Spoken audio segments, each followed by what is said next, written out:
welcome to the Paper Snob. This is Tara. Today I am working on Mixed Media Mayhem. This is a hop where we are given an inspiration layout, and I will put that up here in the corner, and if I can find the original creators' social media information, I will list it in the description box below. This layout is really cool looking. It's got hexagons and hearts and flowers. I'm pretty sure I see a little bit of a scalloped border in there. I see inking and some stamping, possibly some stitching. So I've pulled out a piece of white cardstock, my hexagon punch, a couple sets of Tim Holtz stamps, some distress oxides, and some bits and pieces from Vicki Boutin's print shop, and a photo of my daughter painting my toes right after I had surgery and couldn't bend over to paint them myself. She's pretty sweet. She hates feet. Oh, and I'm a rhymer and didn't know it. Anyway, so I'm going to go ahead and we're going to get started on the mixed media portion right now. I'll be right back.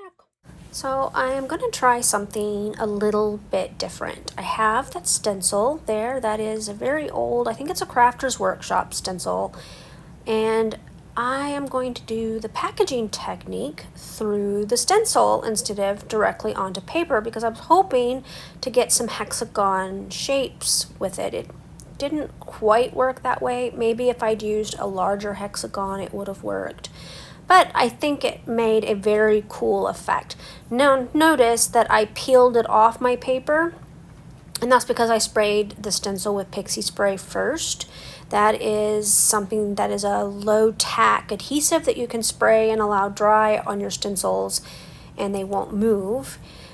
I keep forgetting that I own that stuff, and I just have been lately just been taping them down with washi tape, which works as well, but I remembered that I had it. And it was important because this stencil doesn't have edges on it that are straight and flat that you can actually put tape on and not mess up with the design. But anyway, I like how that looks, and it's only going to peek through a little bit with my design of this. So I'm going to go ahead and clean up the Uncharted Mariner, and I'm going to put out the Abandoned Coral on there next. And I'm going to use the Abandoned Coral to put splatters on there. I will also be stamping with the Abandoned Coral and the Black Soot, which I think I don't have in view right now. But I'm using this larger paintbrush because it gives me a finer splatter than the smaller ones do. And so you can't see them probably. You will be able to see it up close. So next I'm going to do some stamping. Now off camera I did a little bit of eyeball measuring to see where my my photo and my tag are going to end up on this layout, so I would kind of have an idea of where to stamp so that you can still see it. And so she had what looked like a circle stamp on her layout. I'm just using this I think it's a paint splotch. It came with the same stamp set that I used the previous couple of days and 30 days of sketches.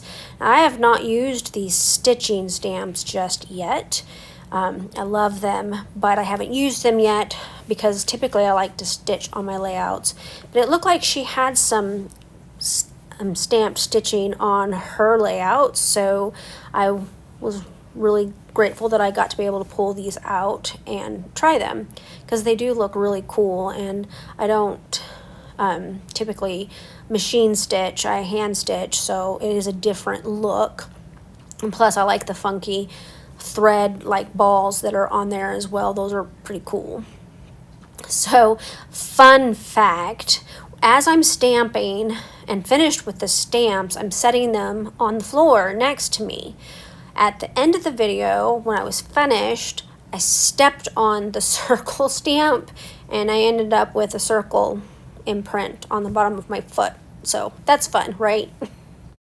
So I already mentioned that off camera I played with the placement of my photo and the tag element, which means that I had matted the photo and I went ahead and glued the tag down next to it so that I could see where things were going to land on my page. Now remember, I said at the beginning of the video that I saw what looked like to be a scalloped border in the original layout, and whether or not it's there, my eyes are just playing tricks on me or not, I used my decorative scissors to create that scalloped border out of a scrap of paper that I had included to use in this video. So yay me for pulling out an old tool.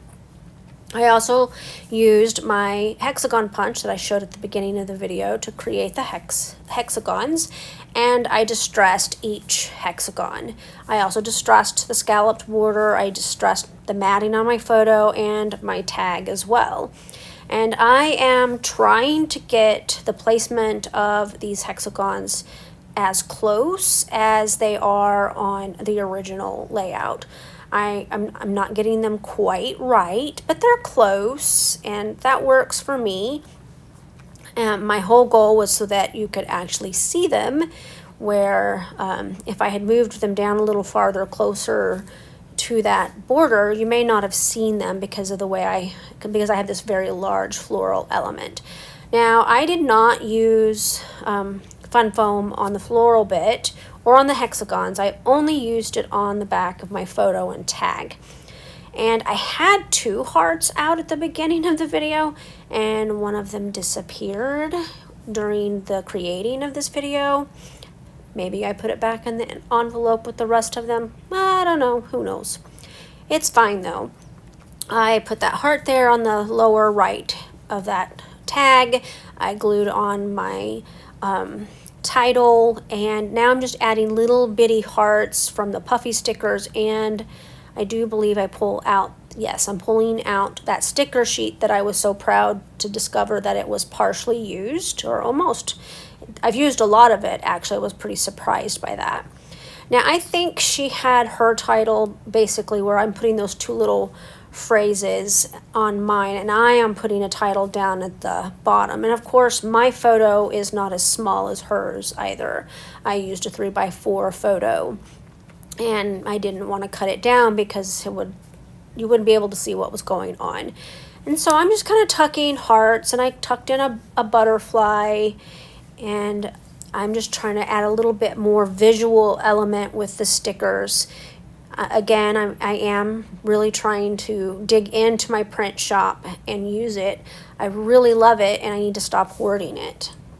All right, this layout is complete.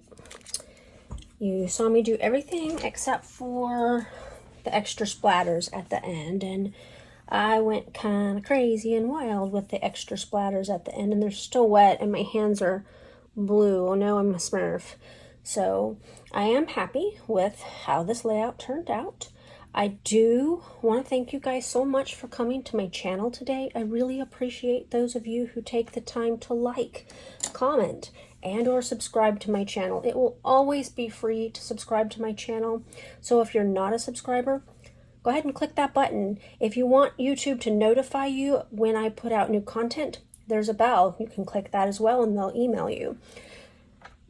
Doing the likes and the subscribing lets YouTube know that my content is good stuff and puts me out there a little bit further in the search engines that they have, and I also really adore it when you do that. So I think I've said before that I do a little happy dance in my chair when I see a new subscriber. I'm really tickled that you all want to listen to me rattle on about scrapbooking, and I am very happy to share my passion with memory keeping with all of you.